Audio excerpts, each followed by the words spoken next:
क्योंकि जजेस यदि ऐसे करने लगते हैं, जाने लगते हैं, तो हम सब न्याय के लिए कहाँ जाएंगे। कि जब उन्होंने आरोप लगाया था उनको तत्कालिक रूप से तत्काल ट्रांसफ़र कर देना चाहिए, ये इतना बखेड़ा ही ना होता। देखिए, जो भारत देश का कोलिजियन सिस्टम है, मैं आपको बता दूं, वह कहीं न कहीं पर जो करंट रूलिंग पार्टी होती है उसका भी रिकमेंडेशन होता है थ्रू मिनिस्ट्री, और वो आता है सुप्रीम कोर्ट या हाई कोर्ट्स में होता है।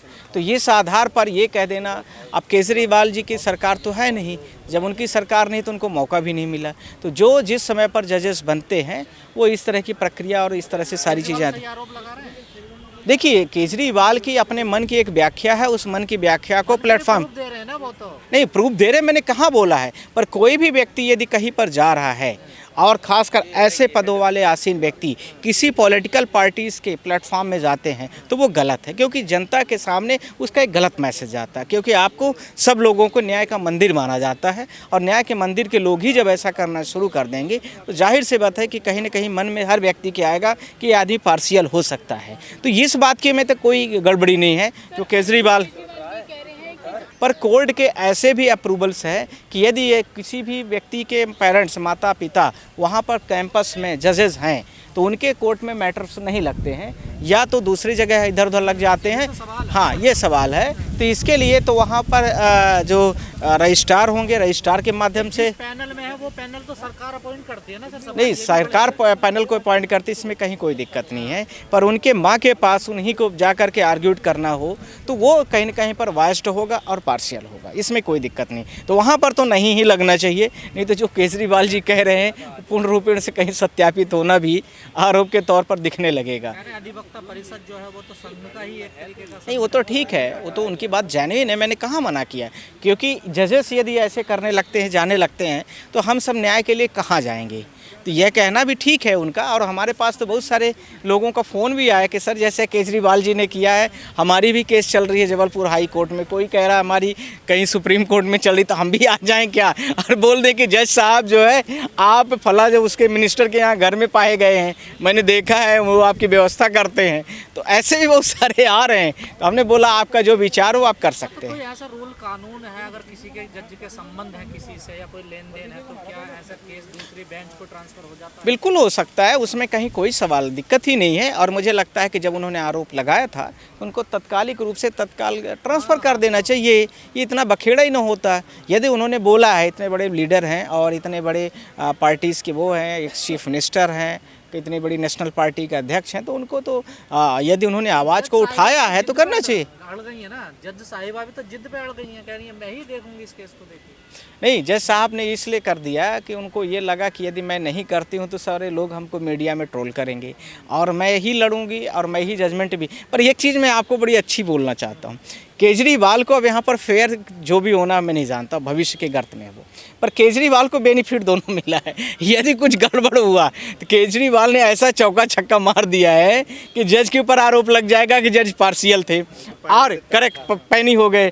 और यदि उनको बेनिफिट मिल गया तो कह देंगे जज साहब कि ये देखो मैंने बोला था ना, तुम्हारे पर गलत से आरोप लगा रहे थे, देखो मैंने तुमको जजमेंट दे दिया। तो यहाँ पर ये फ़ायदा मिल जाएगा। नहीं, अगला नंबर तो भारत देश में अब आप लोगों के पास मताधिकार होना चाहिए कि यदि कोई भी सरकार, जैसे आपने देखा होगा यूएसए में व्यवस्था है कि 60 दिन तक, अभी ईरान का युद्ध 60 दिन तक चलेगा, 60 दिन वहाँ पूरा होने वाला है। तो वहाँ का जो कांग्रेस, पार्लियामेंट को कांग्रेस बोला है, तो वहाँ पर एक बैठक होती है सारे मेंबरों के उसके साथ में, और वो उसको डिसाइड करते हैं सारे लोग। और वहाँ पर वोटर रिकॉल का तो परमिशन लिया जाता है कि 60 दिन के बाद 61वां दिन से फिर से दोबारा क्या वहाँ पर इस चीज़ को प्रेसिडेंट ऑफ यूएसए कर सकता है या नहीं। भारत देश में इस तरह की कोई वैकल्पिक व्यवस्था नहीं है। जो नीतियाँ अच्छी नहीं लगती हैं, जो चीज़ें अच्छी नहीं लगती हैं, जनता की शोषणवादी व्यवस्थाएं हैं, उसका वो कहीं पर डिनाई नहीं कर रहा है। जो इनके वचन पत्र होते हैं चुनाव के, उसका कोई इनके पास कोई उसको लागू कराने के लिए कोई प्रोसेस नहीं, रास्ता नहीं है।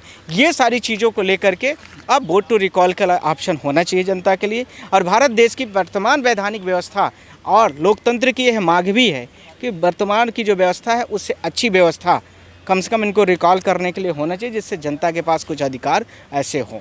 जो अधिकार है वोट का वो तो मिल नहीं रहा है, वो तो सरकार तय कर रही है कि आप वोट देंगे कि नहीं देंगे। नहीं, ये भी आपका सवाल अच्छा है, क्योंकि सरकार ने आपके नियमों का कहीं ना कहीं उल्लंघन कर रही है, वायस कर रही है। तो इसीलिए तो वोट ऑफ रिकॉल का ऑप्शन होना चाहिए कि हमको, हमारा तो आपने वोटे का ऑप्शन ख़त्म कर दिया। तो जितनी वोट डाली जाती है उससे ज़्यादा सिग्नेचर की भी एक ऑप्शन हो सकता है, उस तरह से भी व्यवस्था की जाए या इस तरह से व्यवस्था की जाए।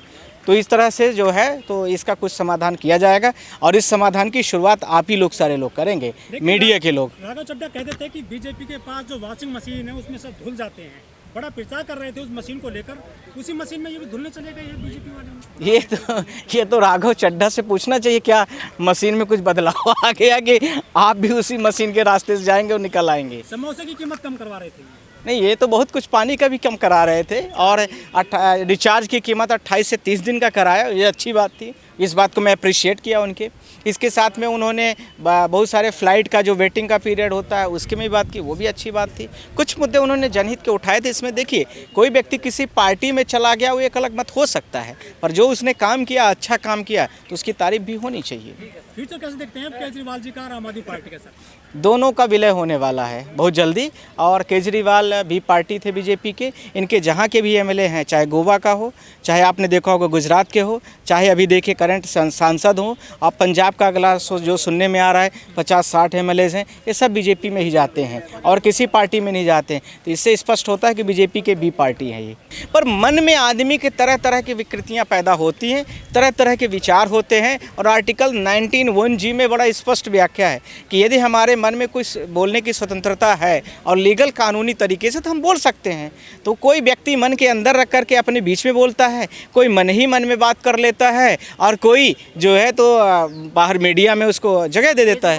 आजकल के रहने वाला साहब डॉक्टर अम्बेडकर ने इस बात को साफ सुथरा बता चुके हैं। क्या कहे कि आज दिनांक 26 जनवरी 1950 के पूर्व के जितने भी आर्टिकल हैं जो समाज में चलने लायक नहीं है, एक को निरस्त कर शून्य समान वैल्यू दिया जाता है। लेकिन दुख भरे शब्दों में कहना पड़ता है कि 78 साल लगभग आजादी के बाद भी आज भी गया जिला में 1949 एक्ट है, वही एक्ट को समाप्त करके संपूर्ण संविधान को लागू कराने के लिए ऑल इंडिया बुद्धिस्ट फोरम बैठा हुआ है। आज पूरे देश के, चाहे वह कोई भी जाति धर्म के हो, हम लोगों को उससे मतलब नहीं। अगर मनुष्य हैं, अगर उनमें मानवता है, अगर उन्होंने संविधान को पालन करने के लिए जानते हैं, तो बस उनका भी सोचने के लिए है कि जिस तरह से भारत का संविधान धर्मनिरपेक्ष बताता है, तो क्रिश्चियन का क्रिश्चियन संचालित करता है, सिख का सिख करता है, और हिंदू धर्म का हिंदू लोगों ने करते हैं। लेकिन बौद्ध में आज 4 बुद्धिस्ट और 4 गैर बुद्धिस्ट है। यही ऑल इंडिया बुद्धिस्ट फोरम ने कहा कि नहीं, जिस तरह से पूरे देश के सभी धर्मों के साथ में हो रहा है, उस तरह से बौद्ध धर्म के साथ भी हो। यही तो कहने के लिए बिहार से सुनाते सुनाते आज दिल्ली के जंतर मंतर तक भीड़ी आने से भी हमारे जो देश के मालिक हैं, देश के गार्जियन हैं, उनकी कान तक आवाज जाए। यही लिए आज ऑल इंडिया बुद्धिस्ट फोरम यहाँ धरना देने का काम किया है। आज हम तमाम देशवासियों से अपील भरी शब्दों में कहना चाहते हैं कि अगर थोड़ा सा भी जाति धर्म से हट करके आप लोग सोच के देखिए कि आज अगर बौद्धों के साथ में न्याय हो रहा है कि अन्याय हो रहा है। यही तो हम सरकार के, चाहे वह राष्ट्रपति महोदय हो, या हमारे प्रधानमंत्री जी हो, या गृह मंत्री जी हो, या बिहार के मुख्यमंत्री जी हो, सभी लोगों से तो यही अपील करने के लिए ऑल इंडिया बुद्धिस्ट फोरम बैठा है 450 दिन से कि अगर हम गलत जगह है, गलत हमारी मांग है, गलत हमारी सोच है, तो आपने लिखित हमको दो कि हाँ तुम यह करने लायक नहीं हो, ये गैर संवैधानिक है। हम आज के आज हम लोग धरना को हटा देंगे। लेकिन अगर जायज है, जेन्युइन है, संविधान संगत है, तो पूरे देश के लोगों से अपील है, चाहे वह अवर्ण हो या सवर्ण हो, अगर वो मनुष्य है, मानवतावाद उनमें है, तो थोड़ा उनका भी मदद करने की जरूरत था।